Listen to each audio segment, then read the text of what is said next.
start our lesson today. So our lesson today is about practical research. Okay, Mr. Alapan, can you describe what is research? Describe what is research. Please kindly stand up and explain what is research. Mr. Alapan. Mr. Alapan, please stand up. Mr. Alapan. Mamaya na sir, pinapanood pa ako eh.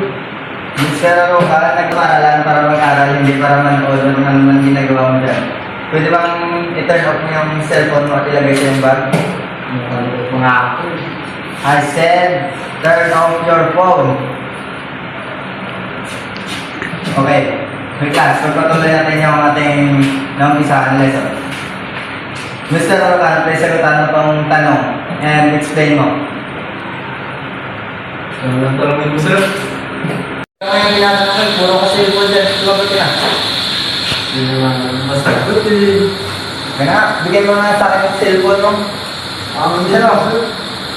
Ibigay mo na. Oo, mamili ka. Ibibigay mo yun o magpapa-office ka. Mr. Roman, gano'n na yung cellphone. Para tapos tayo sa lesson. Ano lang tanongin mo sir?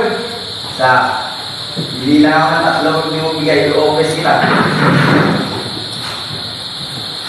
Bigay mo na sabi. Ano lang tanongin mo? Sige, ayaw mo bigay. Tara, pumunta tayo ng office ngayon. Mr. Roman, tara na. Yung mga sir! Sir, saan mo? Tara ka. Yoko nga.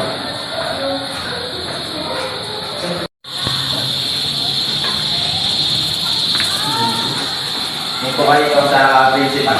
Antayin niyo yung principal, babalik ako.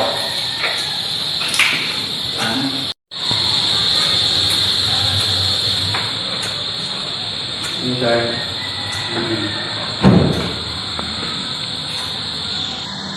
Anong problema mo sa estudyante mo, Mr. Rodrigo? Ito po kasi sir ang estudyante ko. Ayaw makinig sa klase, puro lang si cellphone ng cellphone. Ano po ba ang magandang gawin namin dito sa estudyante na to, sir? Sir Arapan, bakit ka cellphone sa klase ni Sir Rodrigo? May pinapanood kasi ako sir eh.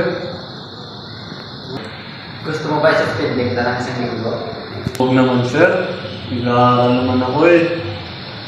Lesson of this film, matuto tayong magbigay ng atensyon sa tinuturo sa atin. Dahil lahat ng tinuturo sa atin sa paralan ay para din sa ating kinabukasan. Matuto tayong sumunod sa mga alituntunin ng paralan. Sana'y magsilbing aral ang film na ito.